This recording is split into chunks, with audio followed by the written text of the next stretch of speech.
Magandang araw, Ate Yan. Ako po si Ann, taga Carles, 19 na taong gulang.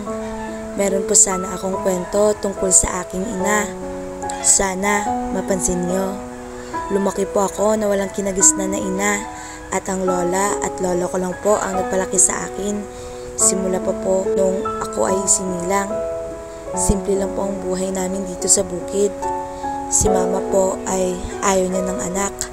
Gawa't ako po ay anak lamang sa pagkadalaga. Lumaki po ako nang nakilala naman siya. Kaya lamang po ay hindi po malapit ang loob namin sa isa't isa. Kwento sa akin ni Lola na noong pinagbubuntis ako ni Mama ay makailang beses niya po akong binalak na ipalaglag. Ayaw niya po sa akin. Kinamumuhian niya daw po ako. Si Mama po ay naging isang sex worker. Opo. Siya po ay isang babaeng tagabigay ng saya, kapalit ng pera.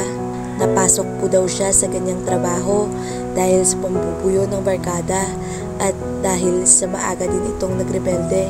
Sabi ni Lola, hindi niya daw ito makontrol kaya kung saan napadpad si Mama. Noong nabuntis siya ay mismo kahit ang aking ama ay hindi niya alam kung sino. Marami daw siyang hinanakit sa mundo, ayaw na ayaw niya sa akin. Sabi ni Lola, galit ito at nagwika ng, "Visit na bata to. Tangin na kasi. Bakit kasi nabuntis pa ako eh? Perwisyo na nga, hindi ako magkakapera at magkakaroon ng booking. Mabubuntis pa ng 9 na buwan sa visit na batang to." Agad naman siyang kinausap ni Lola ng mahinahon.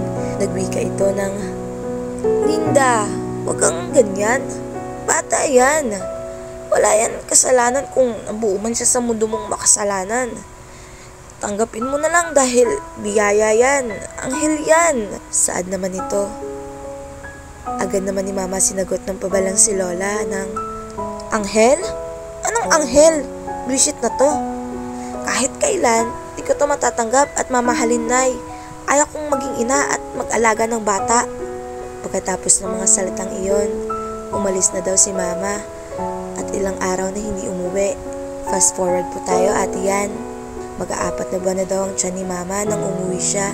Naabutan daw ito ni Lola na nagyoyosi at umiinom. Agad daw siyang nilapitan nito at kinuwang alak sa lamesa pati ng yosi sa mga daliri ni Mama. "Ano ba, Linda, ha? Papatayin mo bang bata sa sinapupunan mo, ha? Ano? Sisirain mo din ba ang karapatan ng batang yan na mabuhay sa mundo, ha?" Gunito. "Oo, ano naman ngayon, Nay? Gusto ko na ngang mamatay na to dahil ayaw ko dito." Pinaghahampas ang tiyan nito. "Buwisit na to. Ilang buwan na akong di kumikita dahil dito." "Ay, ano ba, Linda, ha? Tama na nga yan, tama na." Saad naman ni Lola sa kanya. Hindi nagtagal ay hindi nga si Mama nagtagumpay na maipalaglag ako dahil sa malakas daw ang kapit ko sa matres niya, Ate Yan. Dumating ang araw na pinanganak niya na ako. Sabi ni Lola, masayang-masaya daw sila ni Lolo dahil babae ako, Ate Yan. Gawa ng kahit kailan daw ay hindi si Mama nagpa-check up para malaman kung babae ba ako o lalaki, kung malusog ako at kumpleto ang katawan.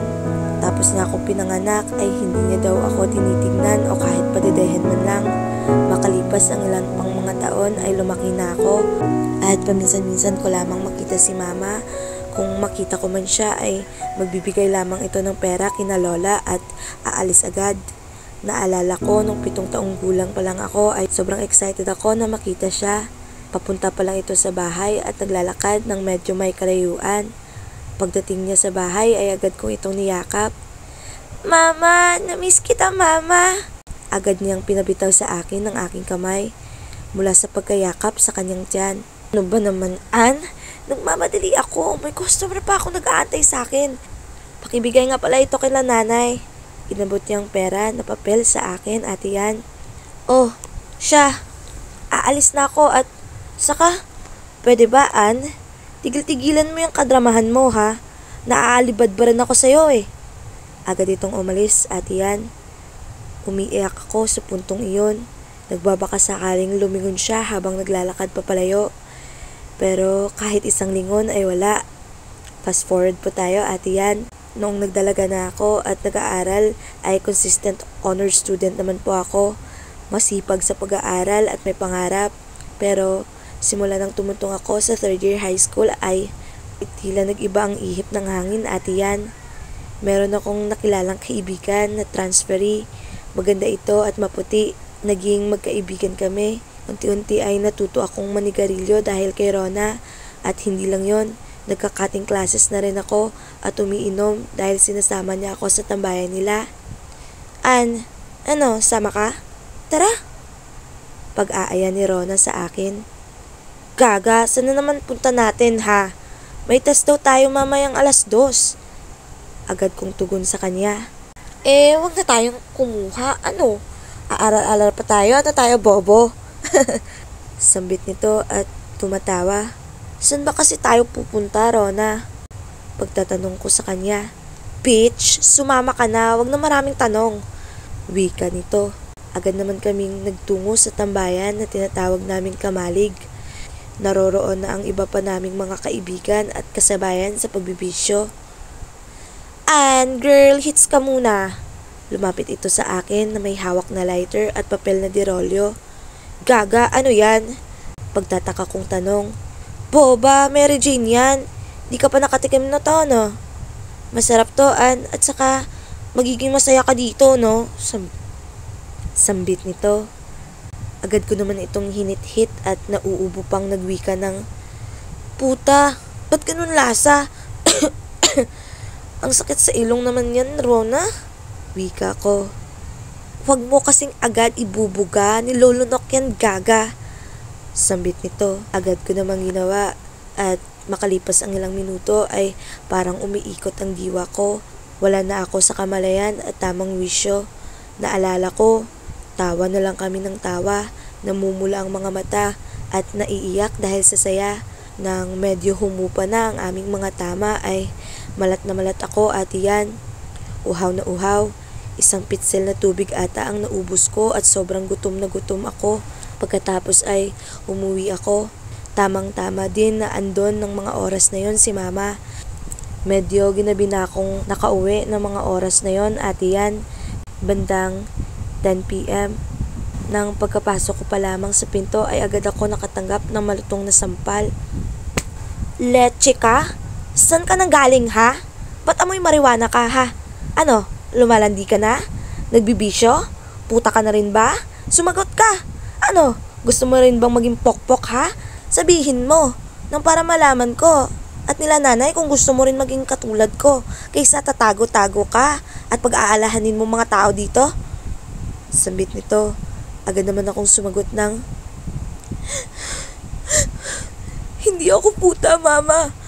At kahit kailan, hindi ko bibenta kaluluwa ko sa katiting na pera kagaya mo. Naiiyak na wika ko. Sumasagot ka pa ha? Hoy, para alam mo, hindi ko ginustong mabuhay ka. Nabibisyo-bisyo ka na nga, magiging puta ka rin kagaya ko dahil dyan din ako nagsimula. Tugon nito. Hindi, Mama. Alam kong ayaw mo sa akin. Ikaw may dahilan kaya ako naging ganito. Kahit konting pagmamahal pa para sa akin, wala ba dyan sa puso mo, ha? Bakit ba di mo ko kayang mahalin, Ma? Kahit man lang isang beses, kamustahin mo naman ako. Alam mo ba ang pakiramdam na hindi mahal ng nanay, ha? Ma? Humagulgol kong wika sa kanya. Tigilan mo ako, Ann. Pwede ka na maging artista sa sobrang galing mo magdrama. Kahit kailan, hindi kita kayang mahalin. Sobrang nadurog ako sa mga salitang binitawan ni Mama, Ate Yan. Agad itong umalis at hindi na nagpakita sa amin. Kahit pa sa hanggang ngayon, pagkatapos mo ng araw na yon, Ate Yan, ay inayos ko po ang buhay ko at pag-aaral. Hindi na rin po ako masyadong sumasama kay Rona at kung magkasama man po kami ay hindi na po ako nagbibisyo. Sa kabila ng aking pagre-rebelde, Ate Yan, ay masasabi kong proud pa rin po ako sa aking sarili. Gawa ng nagbago po ako dahil nakatatak na po sa aking isipan na kahit ano pong gawin ko, masama man o mabuti, ay hindi po talaga ako kayang mahalin ni Mama. Sa ngayon po ay kasalukuyang grade 12 student na po ako, Ate Yan. At may part-time na trabaho din po sa isang karinderya malapit sa school. Nag-iipon po ako ng pera para makapag-aral sa kolehiyo at mabigyan ng magandang buhay sina lolo at lola. Hanggang dito na lang po ang aking kwento. Maraming salamat po, Ate Yan.